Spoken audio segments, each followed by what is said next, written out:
இந்த நாளின் காலை தியானத்துக்காக கர்த்தர் நம்மோடு பேசுகிற வேத வசனம் எபேசியர் 6:18 எந்த சமயத்திலும் சகலவிதமான வேண்டுதலோடும் விண்ணப்பத்தோடும் ஆவியினாலே ஜெபம் பண்ணி அதின் பொருட்டு மிகுந்த மன உறுதியோடும் சகல பரிசுத்தவான்களுக்காகவும் பண்ணும் வேண்டுதலோடும் விழித்து கொண்டிருங்கள். இது ஒரு அருமையான வார்த்தை. ஆண்டவருடைய பிள்ளைகளுக்கு கர்த்தர் கொடுக்குற ஆலோசனையின் வார்த்தை. எந்த சமயத்திலும் எப்படிப்பட்ட சூழ்நிலையானாலும் சரி, மனசில் நம்மளுக்கு போராட்டம் இருக்குது, குடும்பத்தில் பிரச்சனை இருக்குது, கவலை நேரங்கள், எந்த சமயத்தினாலும் சரி நம்ம என்ன செய்யணுமா, சகல விதமான வேண்டுதலோடு விண்ணப்பத்தோடு ஆவியினாலே ஜெபம் பண்ணி எந்த சமயத்திலையும் நாம் ஜெபம் பண்ண அழைக்கப்படுகிறோம். ஆண்டவரிடத்தில் நம்முடைய விண்ணப்பத்தை சொல்லதுக்கு அழைக்கப்படுகிறோம்.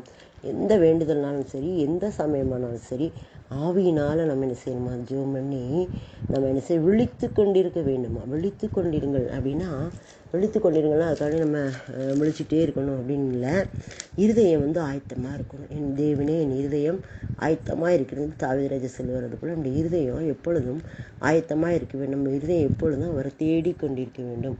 எந்த சமயத்திலும் சகல விதமான வேண்டுதலோடு விண்ணப்பத்திடும் ஆவியினாலே ஜெபம் பண்ணணும். நம்ம சூழ்நிலைகள் எப்படிப்பட்ட சூழ்நிலையாக இருந்தாலும் சரி, நம்ம வீட்டுக்குள்ளனாலும் சரி, வெளியிலனாலும் சரி, போராட்டமான சூழ்நிலையாக இருந்தாலும் சரி, இருதயத்திலிருந்து நம்ம விண்ணப்பத்தை அனுப்பிக்கிட்டே இருக்கணும் அவரிடத்துல. அந்த விண்ணப்பத்துக்கு அவர் என்ன செய்வார்னா பதில் கொடுப்பார். அதான் விழித்து கொண்டிருங்கள் அப்படிங்கிறார். விழிப்போடு இருக்கணும்.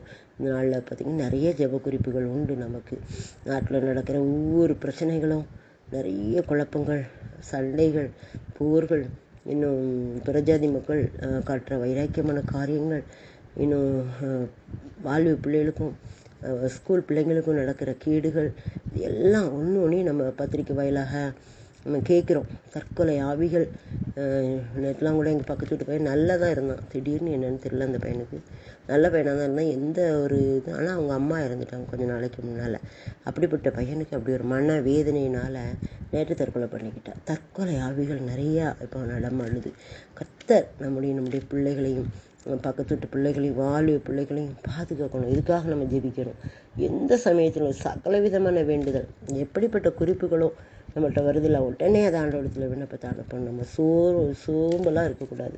நம்மள்கிட்ட வரக்கூடிய அந்த விண்ணப்பத்துக்கு உடனே நம்ம என்ன செய்யணும், அதுக்கு விண்ணப்பத்தை அனுப்பிக்கிட்டே இருக்கணும். அப்படிப்பட்ட கிருபையை கர்த்தர் நமக்கு தரும்போது அதுதான் விழித்து கொண்டு இருக்குன்னு அர்த்தம். நான் விழித்து கொண்டு எப்பவும் ஜெபத்தில் அவரிடத்தில் மன்றாடுகிறவர்களாய், சொல்லுகிறவர்களாய், வேண்டுதல் பண்ணுகிறவர்களாய், எந்த சமயத்திலும் ஆவியில் ஜெபம் பண்ணி நாம் இருக்கணும் அப்படின்னா அந்த வசனம் நமக்கு சொல்லுது. மிகுந்த மன உறுதியோடு இருக்கணும். அதனால் சகல பரிசுத்தவான்களுக்காக வேண்டுதல் பண்ணணும். இப்படிப்பட்ட வேண்டுதல் ஆண்டவர்